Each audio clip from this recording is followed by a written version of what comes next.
Bapak Ibu sekalian, singkatnya ya, dari apa yang saya sampaikan tadi, kita sudah menemukan benang merah dalam menyimpulkan perjalanan sejarah umat Islam, ya. Di mana merupakan sunnatullah bahwa Allah akan menjaga umat Islam dengan adanya Thaifah Mansurah. Di tengah-tengah Thaifah Mansurah ini manusia biasa, punya salah dan dosa, ya. Maka apa harapan dan jaminan umat Islam dengan keberadaan Thaifah Mansurah? Bahwa mereka manusia biasa yang tidak luput dari dosa. Kalau Bani Israel dulu dikawal Nabi dan Rasul enak, Nabi dan Rasulnya maksum, terbebas dari dosa dan salah, dibimbing oleh Allah Subhanahu Wa Taala. Sedikit menyimpang akan mendapat peringatan. Tetapi para ulama, apa jaminannya? Ya, Thaifah Mansurah, apa jaminannya bahwa mereka tidak akan menyimpang? Ya, secara institusi yang bernama Thaifah Mansurah, benar, mereka nggak menyimpang. Tetapi secara individu, mereka manusia biasa. Ini perlu dipahami Pak ya. Secara institusi, sahabat itu jujur, tidak ada yang berdusta. Tapi secara personal, mereka ada yang berbuat dosa. Ya, ini harus kita pahami ya. Nah, Thaifah Mansurah secara institusi, mereka limited, dijamin Allah Subhanahu Wa Taala. Tetapi secara personal, definisinya seperti apa? Boleh nggak kita ngaku-ngaku kamilah Thaifah Mansurah, gitu kan? Boleh nggak ngaku-ngaku begitu? Biasanya yang suka ngaku-ngaku itu suka nggak diakui Bang. Makanya perlu ngaku-ngaku, ya.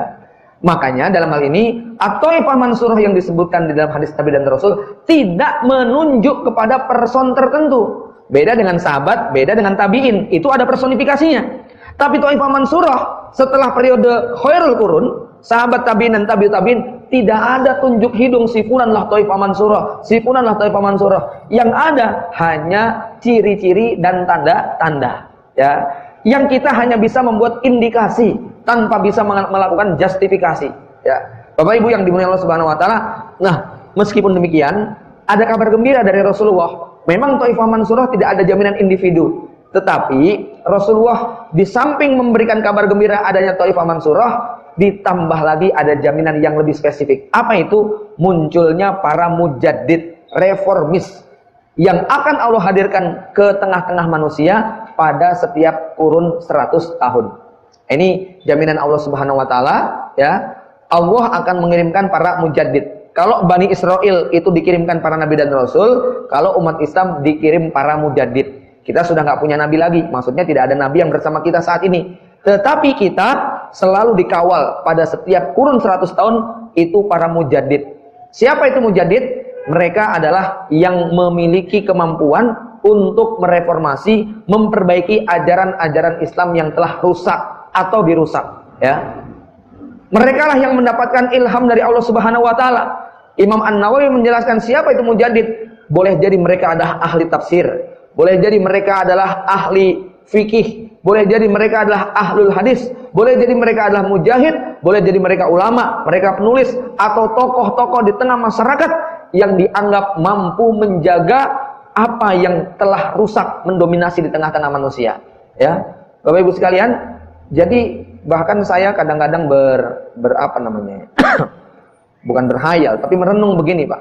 Kalau Thaifah Mansurah itu ciri utamanya mengambil peran yang paling sentral di tengah masyarakat yang banyak diabaikan, maksudnya syariat-syariat yang banyak diabaikan, ya. Ada kondisi tertentu Thaifah Mansurah itu memang beda-beda bentuknya, Pak. Ya, beda-beda bentuknya. Ketika Imam Bukhari ditanya siapa itu Thaifah Mansurah, beliau mengatakan yang saya tahu adalah ahlul hadis. Kalau bukan ahlul hadis saya nggak tahu siapa mereka. Thaifah Mansurah di zaman Imam Bukhari adalah ahlul hadis. Tapi ingat, ahlul hadis pada masa itu bukan orang yang hobinya menghafal hadis. Ahlul hadis pada masa Imam Bukhari pada abad pertama kedua Hijriyah itu adalah lawan dari ahlul kalam. Sebagaimana hari ini kita mendefinisikan ahlus sunnah sebagai lawan daripada Syiah. Kenapa ahlus sunnah bukan lawan ahlul bid'ah? Ya, kamu sunni ya? Ya. Jadi kalau ada kata-kata sunni mesti lawannya apa? Syi'i, bukan bid'i, gitu ya. Nah, pada waktu itu ahlul hadis lawannya bukan kemudian yang bukan ahlul hadis, tetapi lawan dari ahlul hadis adalah ahlul kalam, para filosof, para ahli filsafat ya, yang mereka tidak menggunakan Quran dan Sunnah. Sementara ahli hadis adalah mereka yang berpegang kepada Sunnah Rasulullah SAW. Jadi ahli hadis masa itu bukan mereka yang kemudian hanya didominasi yang punya hafalan 100.000 dan sebagainya, walaupun insya Allah mereka ini masuk di dalamnya. Tetapi ya, ahli hadis pada masa itu identik dengan lawan daripada ahlul kalam. Nah, dalam kondisi tertentu, Taifah Mansurah ya, dia adalah para mujahid ketika saat itu syariat jihad sedang ditinggalkan oleh kebanyakan manusia. Taifah Mansurah di Syam beda dengan Taifah Mansurah di dunia di Indonesia barangkali. Ya, saya buat ilustrasi, Pak. Misalnya di sebuah perkampungan Islam, tetapi 90% masyarakatnya adalah pemakan riba, pengguna jasa keuangan konvensional, terjebak pada rentenir. Hampir semua pedagangnya dapat modal dari jasa konvensional atau dari rentenir. Di kampung itu masyarakatnya yang perempuan sudah berhijab, berjilbab, bahkan bercadar. Bapak-bapaknya, laki-lakinya banyak yang umroh dan haji. Di kampung itu ada ustadz akidah spesialis, ada ustadz spesialis sedekah, ada ustadz spesialis apalagi Pak ya, tema sholat, ada ustadz yang ahli kiroah, tahsin, bahkan ada ustadz yang selalu mengajarkan tentang jihad dan jihad. Tapi ada satu ustadz kampung biasa yang dia punya profesi ya sebagai pengelola lembaga keuangan syariah. Dia suka keliling-keliling memberikan bantuan kepada korban-korban rentenir yang 1 juta 2 juta tadi, sehingga kemudian apa? Dia jadi musuh bersama para rentenir. Ya, dia diboykot, dia sering dijegal, diintimidasi dan sebagainya karena gara-gara dakwahnya dia tentang riba, masyarakat jadi kemudian nggak mau lagi pinjam kepada para rentenir. Ya, saya mau tanya kepada antum sekalian, kira-kira di kampung itu yang pantas untuk mendapat gelar Taifah Mansurah siapa, Pak? Ustadz akidah, ustadz sedekah, ustadz ahli kiroah, ya, atau yang tadi hobinya keliling masyarakat, dia mungkin nggak hafal Quran, kiroahnya biasa-biasa saja, tetapi semangat perlawanannya untuk menyelamatkan umat dari riba betul-betul luar biasa dan mendapatkan perlawanan yang sangat keras. Kira-kira ustadz akidah itu dimusuhi sama rentenir nggak, Pak? Ustadz kiroah, bahkan mungkin ustadz kiroahnya diundang untuk ngajari anaknya tahsin, begitu ya? Ya.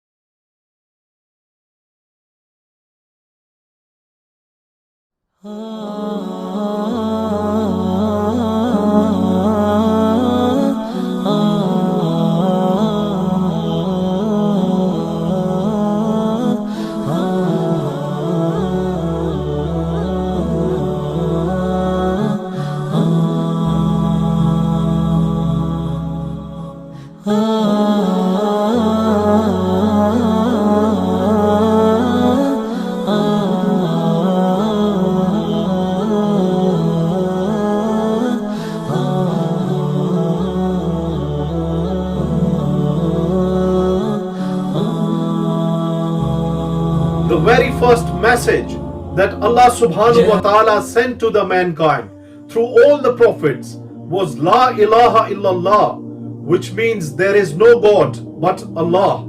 And this is called Tawheed. Tawheed in Arabic means attributing oneness to Allah and describing Him as being one and unique with no partners or pair in His essence and attributes. The opposite of Tawheed is Shirk, which means associating partners with Allah. And Allah will never forgive those who commit Shirk. As Allah says in the Quran, indeed Allah does not forgive association with Him, but He forgives what is less than that for whom He wills. And he who associates partners with Allah has certainly fabricated a tremendous sin. This is the verse number 48 of Surah An-Nisa. Muhammad Qasim bin Abdul Karim has seen many dreams in which Allah and Muhammad sallallahu alaihi wasallam advised him how to follow the straight path and the things he should avoid. The thing which has been stressed upon most to avoid is shirk. Muhammad Qasim emphasizes a lot on the fact that we should avoid shirk and its forms, because this is the only way we can achieve success in this world and the hereafter. And if we want to come out of the darkness and ignorance, then we will have to get rid of the shirk and all its forms, and also admonish others to do the same. Allah has told Qasim in many dreams that Qasim, I'm only helping you because you have started to avoid shirk and its different forms.